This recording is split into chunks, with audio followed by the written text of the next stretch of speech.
Dang it was there.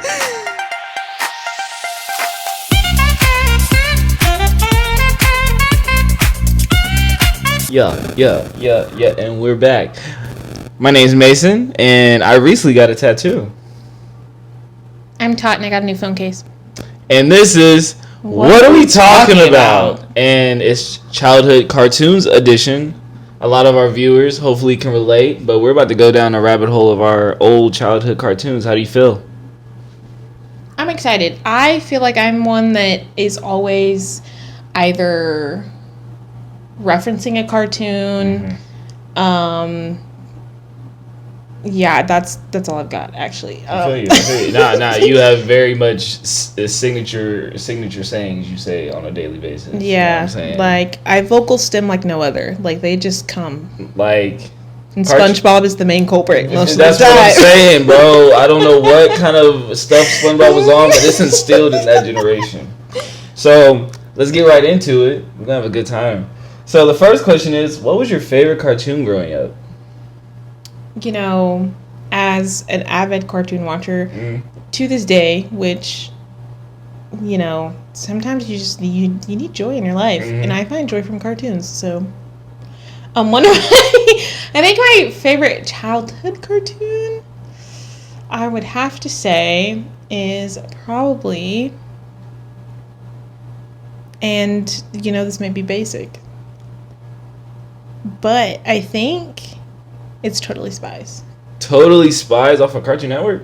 Yes, absolutely. It was, dang, blast from the past. Yeah. Not gonna lie. And they actually either have or are coming out with a new season. Right. Weird thing, did you feel like during that time they were really pushing like adult kind of conversations or cartoons at Cartoon Network? Because I remember that one. I remember those friends at the mall. I forgot what 16. I remember like Total Drama Island and stuff like that. Absolutely. Was that all around that time? I feel like they were pushing like adult I think viewership right there. Totally Spies was definitely first. 16 probably came first.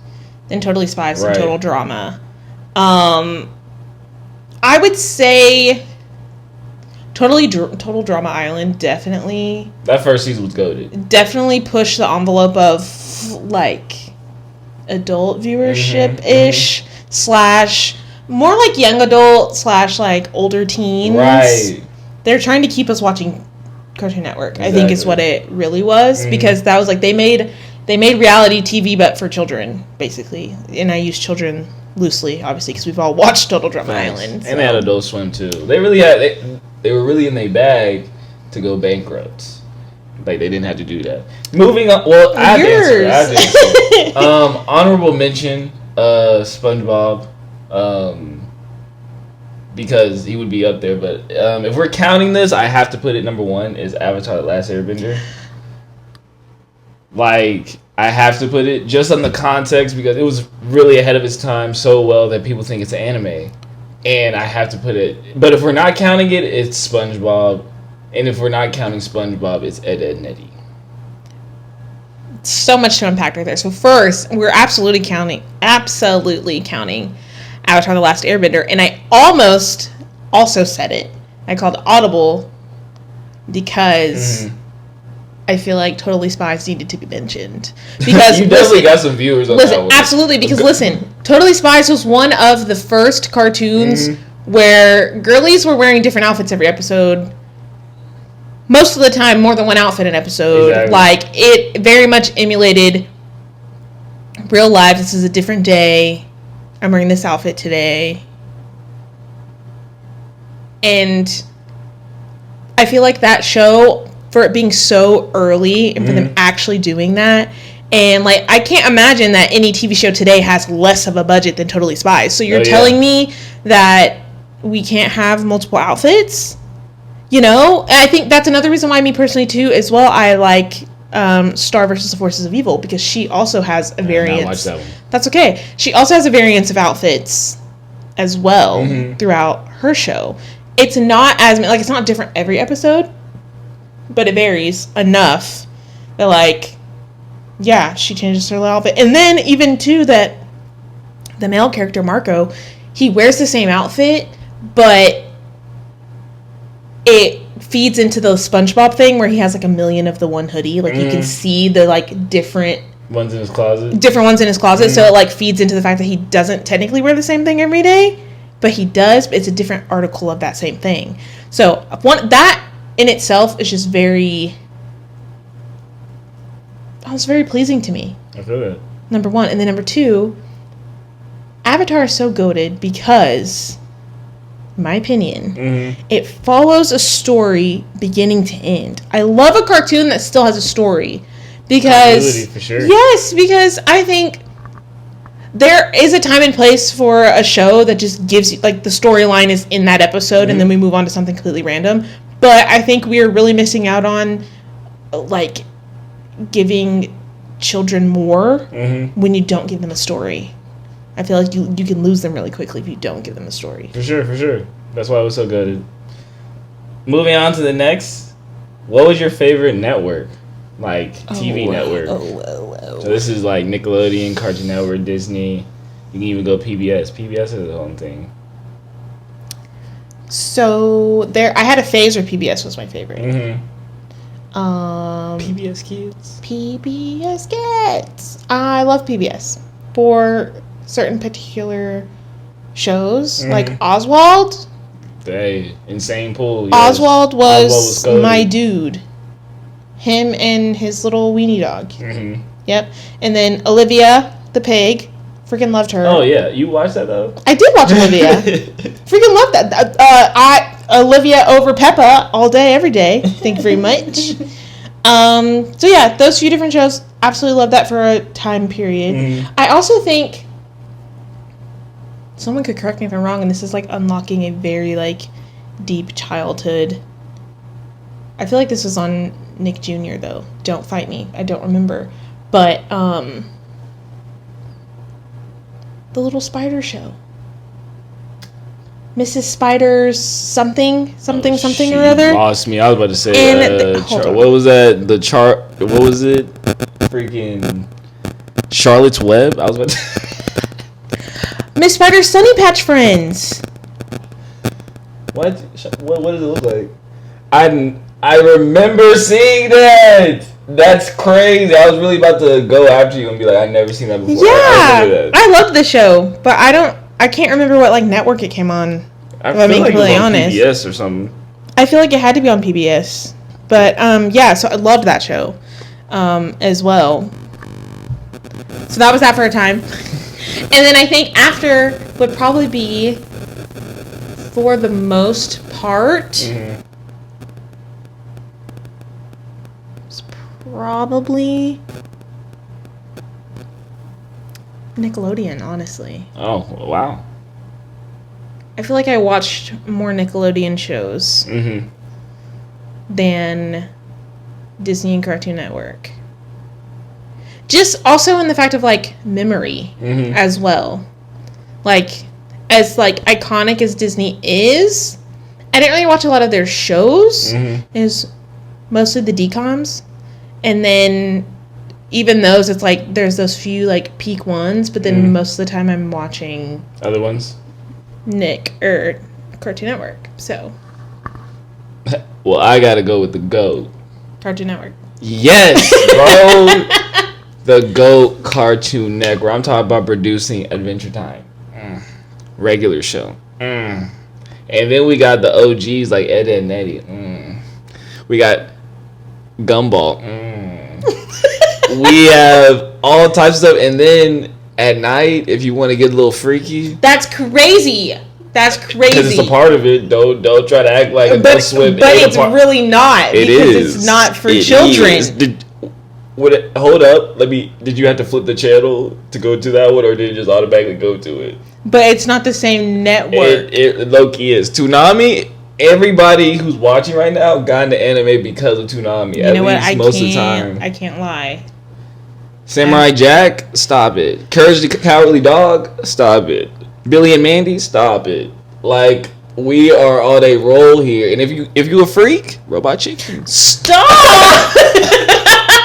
Robot Chicken used to scare me. I never touched it. When I saw a commercial, I turned instantly. I said, Once Samurai Jack got on, I was like, okay, it's late. When Robot Chicken came on, I was like, it's too late. I need to. Right. I need to Robot go to Chicken bed. scared me. I need. But like, it was also one of those things I think it was supposed to be because, Yes. like you said, it's Adult Swim. So they're like, okay, children, get off the television. You need to go to sleep. Get off the television. You have school tomorrow.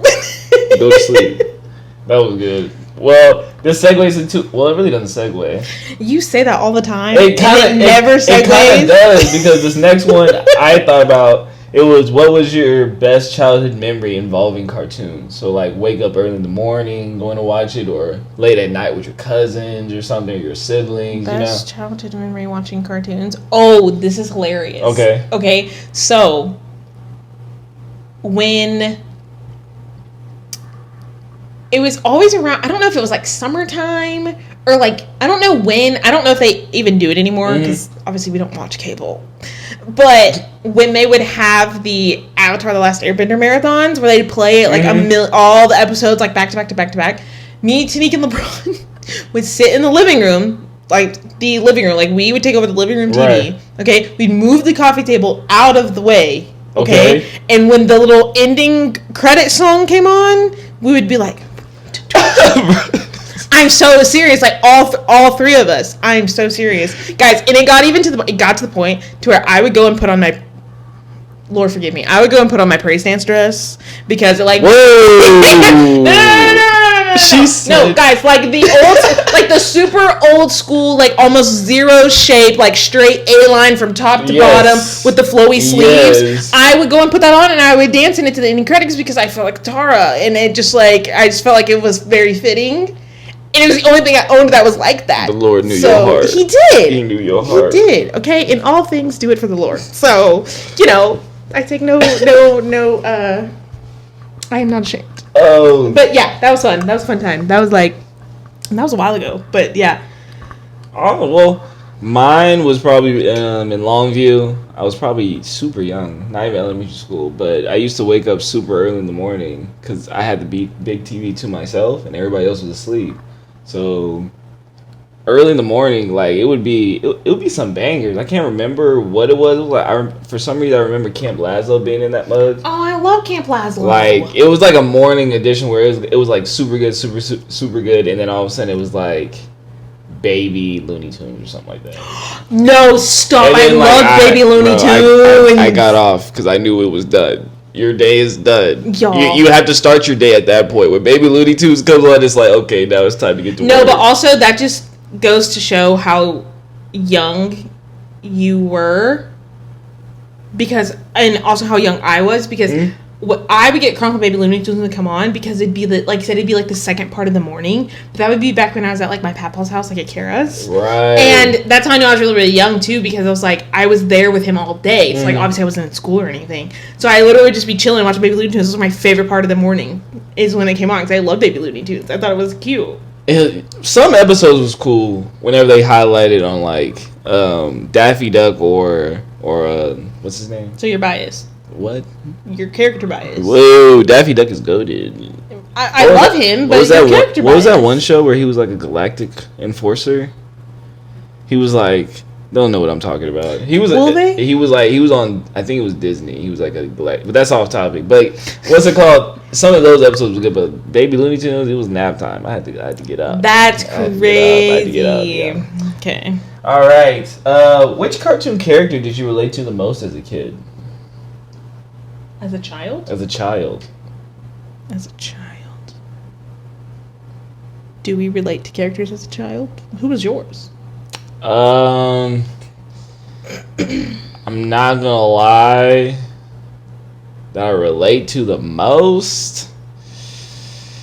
I had a crazy fascination with the Foster's Home of Imaginary Friends. Oh, the basketball dude, the Harlem Globetrotter dude. Without like, his arm missing. thing. Like I was like, I don't know. If I was it would be him. What's crazy is like you look like him. Whoa! Y'all saw the shot. Y'all saw the shot. She just took at me. She said, "Actually, okay, you know what? You look like that man, don't you, bro? That's crazy." You know who Mason looked like, low key. Bro. Shout out Berleezy. But why do you relate to him the most? I need you to go in deeper depth while I look for this. Well, the number one thing was basketball. I loved basketball as a kid in there. I'm not going to lie, there was a spurt where Foster's Home of Imaginary Friends was my favorite show. A little bit, I'm not going to lie. It had a spurt, so he was in it. So I would always watch it. So that's where I related to him the most, low key. Bro, he has a lazy eye. No, see, okay, you're looking at the details way too much. Y'all can't tell me that Mason don't look like this man. That's Mason if he was a cartoon, like quite literally. I know you see it. Like, we gotta ignore the fact that he's missing an arm, and we gotta ignore the fact that he's got a lazy eye, okay? Because like those are just like caricature type things. But like, you look like this man. Quit playing with me. I'm correct. Which one do you relate to? Impossible. That's a good pull. I literally only say that because of her hair. Your redhead. Yeah, because like people complain all the time. Complain. Let me Complain. Let me stop right there. Not complaint. I mean, it is a complaint. It's a valid complaint about representation in the media. Okay, representation in the media. Okay, in diversity. Okay, I will stand on the fact that when it was not so pushed and so worried about, television did a lot better at actually being diverse. Except for when now it's like it feels like it's forced, so they pull one of those here damn and they throw in a random one that doesn't make sense. But as a little redhead girl, there aren't a lot of redhead characters when you like really think about it. Right. So Kim Possible was a big one for me, especially being little. Like I'm sure there are more now, but like back then, not really. I really just remember. Well, yeah, I just remember Kim Possible, and it was that weird Nickelodeon show with those. He said, he's like,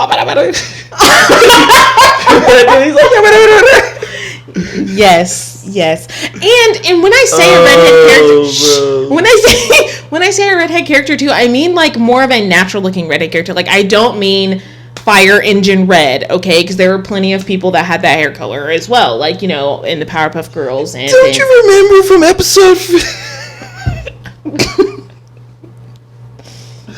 Please correct me if I'm wrong. I want to see it. You're gonna get one correct. I'm gonna get someone to tell me.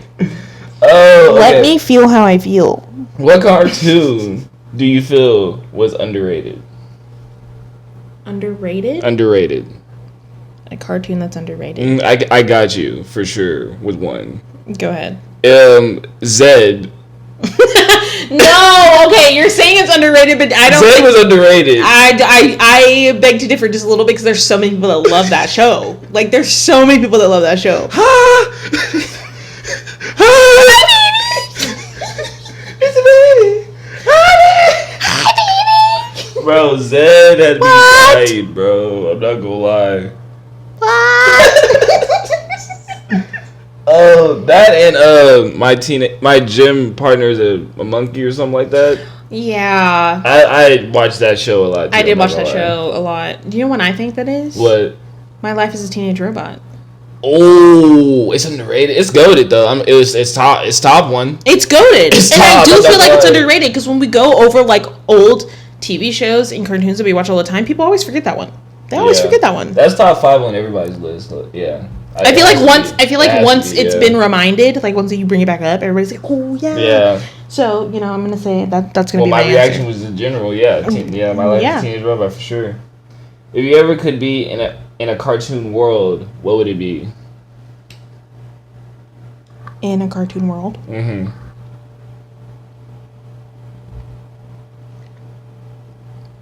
For obvious reasons, I'm gonna say Fairly Odd Parents. Dang, that was mine. I'm not gonna lie. Because they really frame it to where every little kid gets a Fairly Odd Parent at some point. Yeah, and as then long as you have like imagination or something like that. Right, and then we can pull a Timmy. The Forbidden Wish. Yeah. Oh my gosh. I'm not gonna lie. When I saw that episode, I was shocked. We all knew it though. Yes. We all knew it. We all secretly knew it, but I love how like when you think about the logistics of something, like because obviously you can always argue that a TV show is so long because it's just a TV show, whatever. But like I like that it realistically gave a reason as to why there's so many episodes of Timmy Turner, and you're like, why is this kid still in the 3rd grade? Exactly. Well, it's because he wished to not age anymore, and everyone's just living this age time frame forever, and no one knows it. Yeah. Plus, I'm not gonna lie. A side note, he probably had one of the best crossovers in like Nickelodeon history with Jimmy Neutron. Absolutely. Like that was probably like top 3 crossovers on Nickelodeon for sure. Absolutely. I mean, and that's our other redhead representation. It might be one. I know you're gonna try to fight me. It might be one if we're not counting live actions, because Drake and Josh would. Didn't Drake and Josh have one too? I don't know about Drake and Maybe Josh having a crossover, Victorious. but iCarly and Victorious had one. But that one is, see, you went to Nick, but the king of crossovers is definitely Disney. For sure. Yeah. My So Sweet Life of Zack and Cody. That was one of my Goated. favorite episodes. Goated. And then there was the crossover with Hannah Montana in another show that I can't remember what that episode was called or what show it was. Yeah. I also believe there was a crossover with Wizards of Waverly Place in another show, but I can't think of what it was. So they did that very often. They crossed They crossed a lot of stuff. pretty often, yeah. I guess my world would be Chowder. I love Chowder. If I had to get a second one, it would be Chowder for sure. Rada. Rada. What if we just the rest of the show like that? Rada. Rada. Oh, Rada.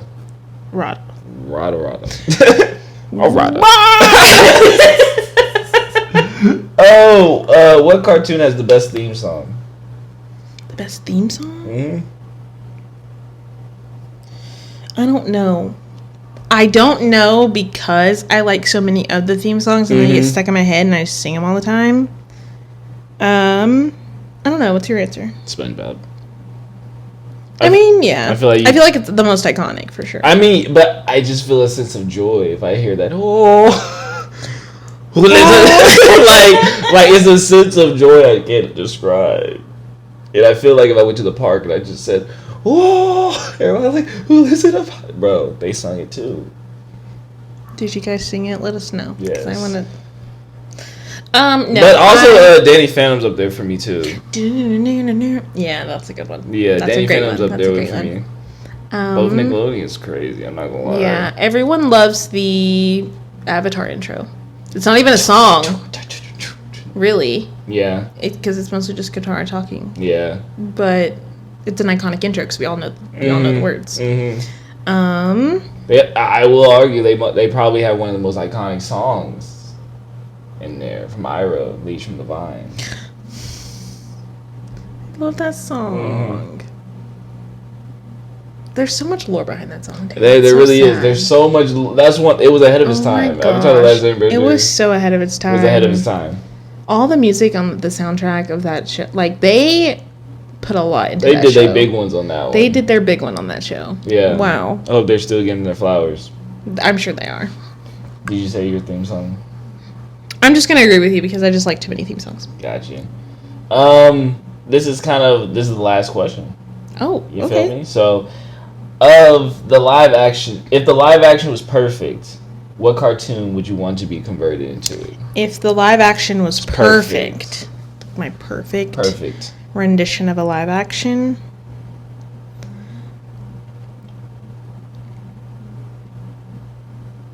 What's yours?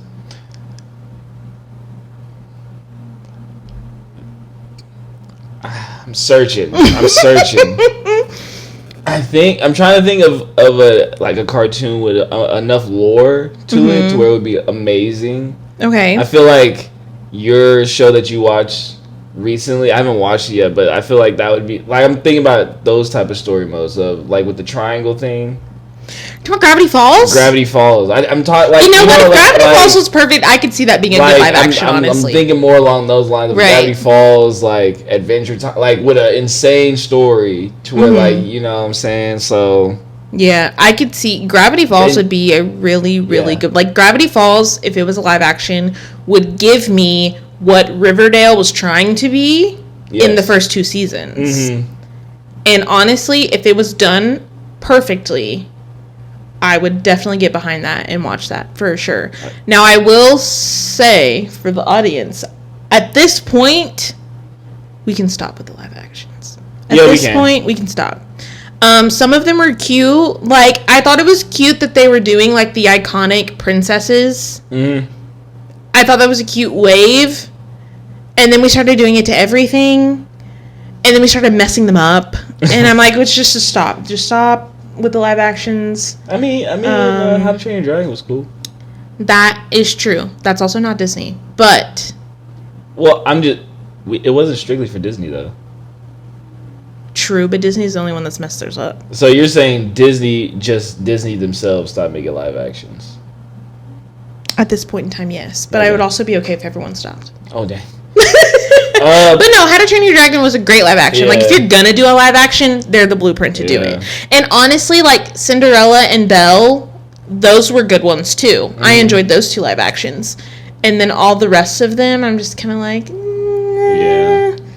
Little Mermaid was okay, too. It left things to be desired. Like, the purple dress was missing. I felt like there's just a couple of, like, niche things that are, like, very... Like, there are... Like, you can't take away a large plot point or, like, a large piece of something and expect people to like it. Mm-hmm. You know what I mean? So, it just missed the mark a little bit. And then there are some, like Lilo and Stitch, that missed the mark way. Yeah. Like, yeah. But my interest Ben 10. Ooh. Yeah. That's a good one. If there was a live action Ben 10 that was perfect, I would go watch it. They would need a big budget for that, though. For sure, but it would be dope. It would be doped in a mug, though, I will say that. It would be. I agree. That would be a really good one. If it was going to be perfect and had the budget, yeah. That would be a really good one. Mm-hmm. That'd be cool. I'd enjoy that. Well, like and subscribe. I hope y'all enjoyed this conversation as much as we did and stuff like that. This is, a general thing. We're back on schedule. And we're going to have a good time doing it. Any last thoughts? I like cartoons. All right. Catch y'all later. Bye. If you enjoyed this video and want to see more, visit our page and click that bell icon so that you're always notified when we post. Also, don't forget to like and subscribe to the channel. We ain't done talking. We'll see them on the next video.